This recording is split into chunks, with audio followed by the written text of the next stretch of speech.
So my name is Laura, and I am living with bipolar. So you've probably heard about bipolar before and have an idea of what that looks like, but I want to offer you a bit more of my lived experience. So with bipolar, there are two kinds of seasons, summer and winter. It feels like high and low energy, but it's different from what most people experience in life's ups and downs. The seasons of bipolar are more extreme. For me, being in high energy or hypomania is like wearing a pair of really sparkly high heels. And I just feel taller. I feel limitless. And I'm bursting with energy and creativity and dreams. And I believe in my ability to do most anything. And this state of being often propels me to meet new people and try new things or take on big projects. I'm also prone to taking more risks, and I can become impulsive and not think through the consequences of my choices. People who don't know me see me as energetic and outgoing and maybe a little bit too talkative. But the people who are closest to me can feel worried when I'm in this mental state. I'm moving so fast.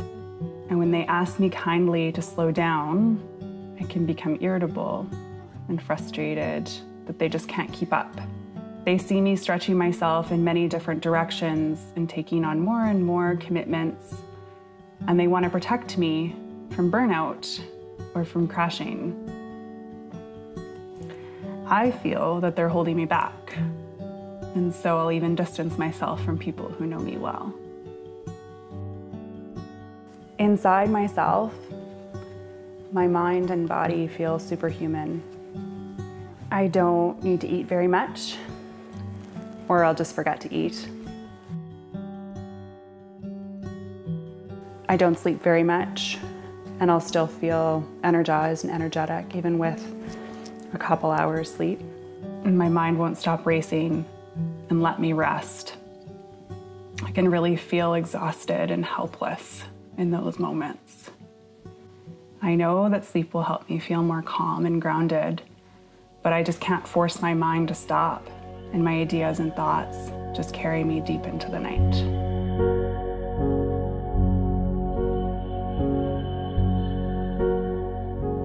The other side of bipolar is winter, and it's like hibernation. It feels low energy and basically depression. I feel like I'm wearing a ratty old slipper.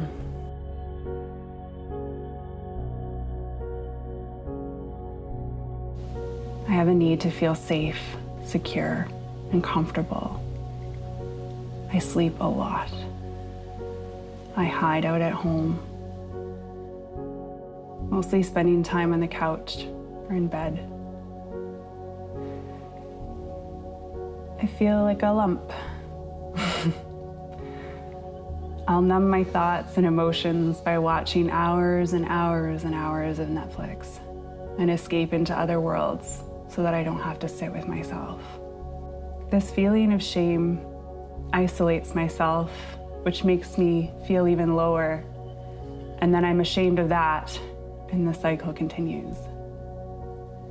I feel like I'm a burden to my friends, and so I hide from them. And I usually feel the most panic in the mornings because it's so hard to motivate myself to even leave bed, let alone have a shower or get dressed. Every choice takes energy, and I don't have a lot of that within me. I generally just feel pretty crappy about myself, and my depressed mind will lie to me and tell me that I'm a drag, or a bad friend, or lazy, or worthless. And this state of hibernation feels like it'll last forever. and it can be hard to hold on to hope. I have thought about killing myself before.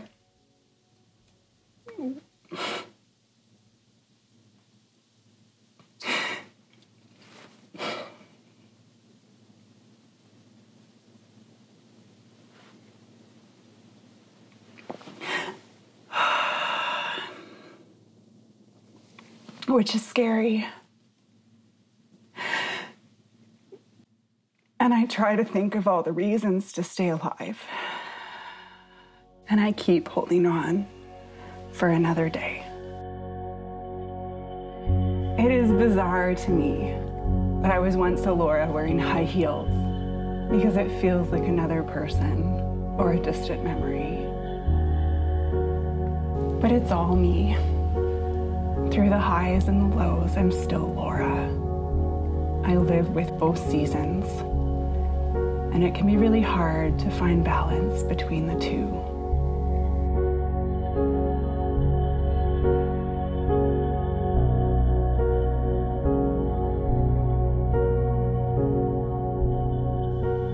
I often take up so much in a hypomanic state that when I run out of energy, I crash hard into a dark depression. I used to cycle like this every 2 weeks, all year long, with no real sense of normal. But as I've gotten older, I've been able to slow my roll in the highs and gently transition from the mania to the depression without such a dramatic crash. I'm also learning to accept the lows and not live in guilt or shame as much. I've grown in self-awareness, mostly through journaling and therapy. And I know myself better now. And I can be in tune with what I need in each season. I've built up a little toolkit of things to help me cope through the highs and lows. And these tools help to keep me grounded and balanced.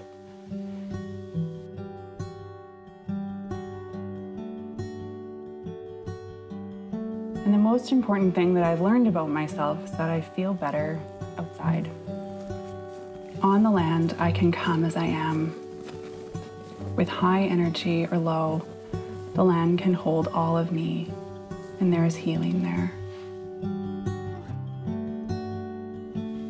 I am protected, and I feel the strength of the earth and the rocks and the ice and the water beneath me, holding me up.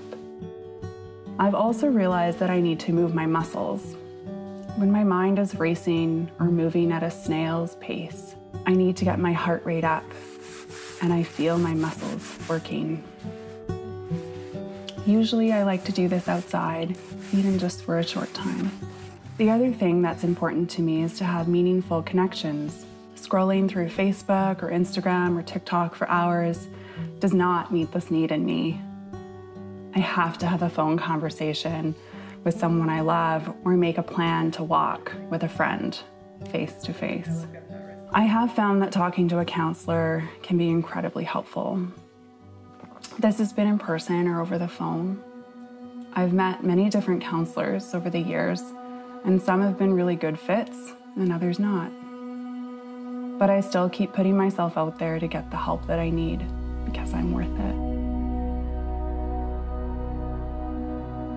I have been growing in my creativity over the past years, and I've found it really helpful too to put brush to paper or pen to paper and write out or paint out the things that I'm feeling.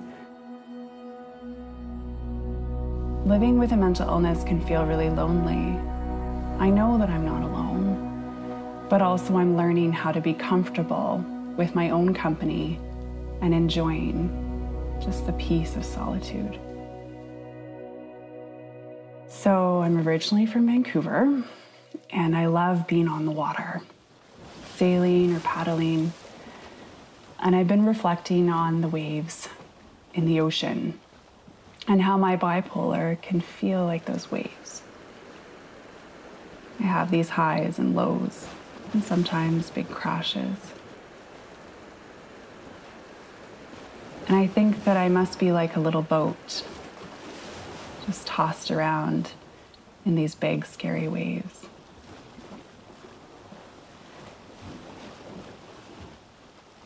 But I've realized something. I'm not a little boat. I am the ocean. I am deep and vast and full of life. And I do have the waves of bipolar. But who I am is Laura, and I am the ocean.